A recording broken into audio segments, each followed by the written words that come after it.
And welcome back to the channel. I'm Brant. I'm Lisa. And this is Brant versus Lisa. Rated and ranked. I got it right that time.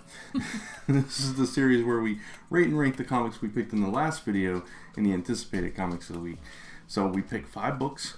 One that I want to read, one that she wants to read, one that I want her to read, one she wants me to read, and then we pick one together. Yep. What, is that a little convoluted? No. Okay. I don't think so. So we read 5 books. We had to replace one. So the 5 comics we picked were Firefly number 3, Black Widow number 1, Fantastic Four number 6, Ironheart number 2. And originally we had picked White Widow number 1, but we could not find it anywhere. So we replaced it with Middle West number 3, which we had both forgotten was coming out, and we probably would have picked anyway. Yeah, so it worked out. Yeah, so, alright, so we are going to start with number 5. I'll go first this time. Okay. So my number 5 was Black Widow number 1, which I gave 2 stars. I didn't enjoy the book. I wasn't into the plot. It was, I thought it was a little too heavy on the Secret Empire stuff, and it relied too heavy on Cap too. It wasn't even as much Natasha's story, and then yeah, not at the beginning. Yeah, and then she's supposed to be dead, but she's walking around with her face showing everywhere, and everybody knows who Black Widow is. I know that she's an international spy and everything, but she's also an Avenger. So, I mean, it just there were flaws, and the art wasn't my favorite either. So. Mine either. What'd you think of it? I sort of agree, but it's not my number 5. Okay, that's fine. Okay. My number 5 is Fantastic Four. I figured that was the case. 6. Mainly because it was just Doctor Doom. Okay. It was just Doctor Doom. I don't like Doctor Doom. Every single time I've tried to read Fantastic Four, he's always the villain. And I'm sick of it already. Yeah. Dr. Doom is, basically Brainiac and Doomsday for Superman. He's always there. Yeah. So, and then it was also Galactus. Like, it's always those two. Why? They were like, here's Fantastic Four back, so we're going to throw the biggest 2 villains.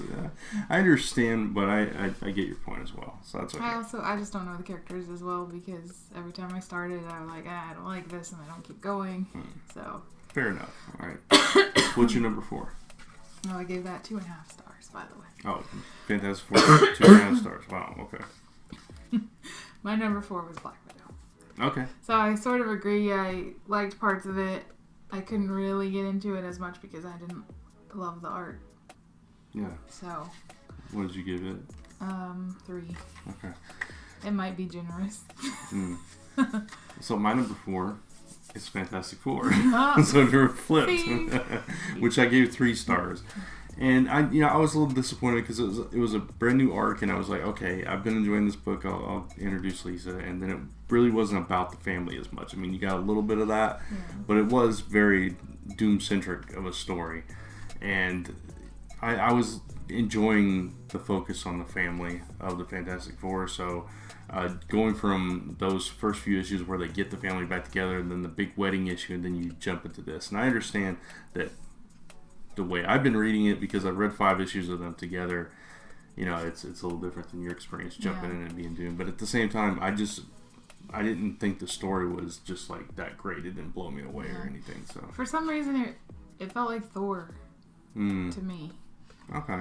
Like this all-powerful person and giving all these powers to this other person, and then that. I don't know. I mean, it's interesting that Doom created his own herald, and that he's smart enough to use that as a lure for Galactus, and it just shows what kind of a diabolical genius this guy is. Yeah. But yeah, I liked aspects of it, but I just didn't think it was strong enough for me. All right, so my number 3, which I gave 3.5 stars, was Ironheart number 2, which I enjoyed. I enjoyed the first issue, and I enjoyed this issue more than I thought I would. I think I liked this issue better than the first. I've always liked Ironheart as a character, but I have a hard time getting into her solo story. But I think this series is much stronger than the previous one for me. I know you didn't read it, but yeah, and I like the stuff that she's dealing with, like kind of facing her past in a way. It keeps coming back at her, and she's got to keep overcoming it, which I like that aspect of her story. All right, my number 3 was Firefly. Okay. Number 3. I read them all back to back because I was catching up. And I gave it a 3.5. I didn't hate it. I'm sort of putting it all together because I don't remember what happened. Okay. But a few of the characters didn't seem quite right to me, and I can't figure out where this is supposed to fall in the timeline of the show. I know it falls in somewhere in the show, but I can't figure out if it's at the beginning or and if it's not at the beginning, then there's really some strange character things going on. So I don't know. Yeah. For anybody who's been following my take on Firefly so far, you know that I've had some issues with the characterization in the book too, and this is actually my number 2, so this works out. So I'll go ahead and talk about it now. And I did give it 4 stars this issue, which was a step up from the previous 2 for me. The first issue especially, I felt like Greg Pak didn't quite get the characters right, at least some of them. And I think over the 3 issues, it got a little bit stronger. But I do agree with you. Sometimes, some instances, it just feels like, wait a minute, where did this come from? Yeah. And knowing how the show progresses and how they become kind of a family, if it's like in the middle of the show, it doesn't really make sense. Some of them trying to sell the others out and that kind of thing, but so it's like mainly for me it was Wash and Jane. Jane. Yeah, I think they did Mal a lot better in this issue than the previous ones. I think he's finally gotten his voice a little bit better. So, and I missed Inara a lot in this one. Yeah, right? She's barely there. But no, I enjoyed the story overall, and I am intrigued by the story that they're telling, which is something we've never explored before, which is what happened after Serenity Valley, and what exactly Mal and Zoe did that has put them on the radar of, everyone that wants to, kind of capture them and take them out. Yeah. I even like the story that's happening on the planet that they're on. Yeah. I don't mind it at all, and where it ended up is interesting. Yeah, and it leads you into another arc that, it becomes an interesting thing. My main problem with this last issue was these unificators. I didn't feel like there was much characterization there. It was just like they were this, this blind force of authority that wanted to take them out. Except for you got just a tiny bit of story from the leader. Yeah, tiny. At the very end. Yeah. So all right, your number 2. My number 2 is Middle West. Okay. I liked it. I think I liked it probably the best out of the 3 issues. You get to see more with the father. So. Okay. That was interesting to me. Would you rank that? I gave it a 4. Okay. So I'll go into my number 1 because obviously it's Middle West. Which is funny. The replacement book becomes my number 1. Yeah. And I gave it 4 stars.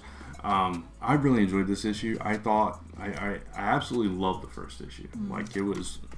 I just lost my list, but it was not that I need anymore.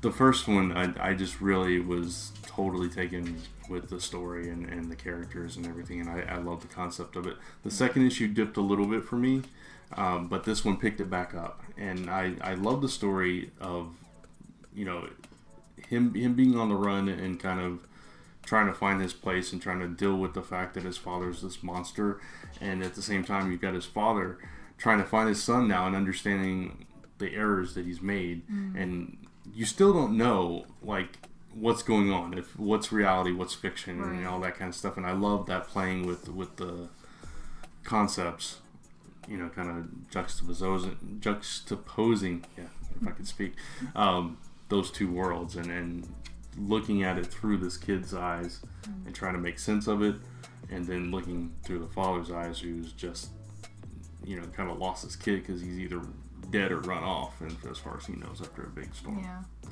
I love the environment. I love the environment, and the art is really good. So it's a good blending. And the coloring is always great on his stuff. So I'm big on the art.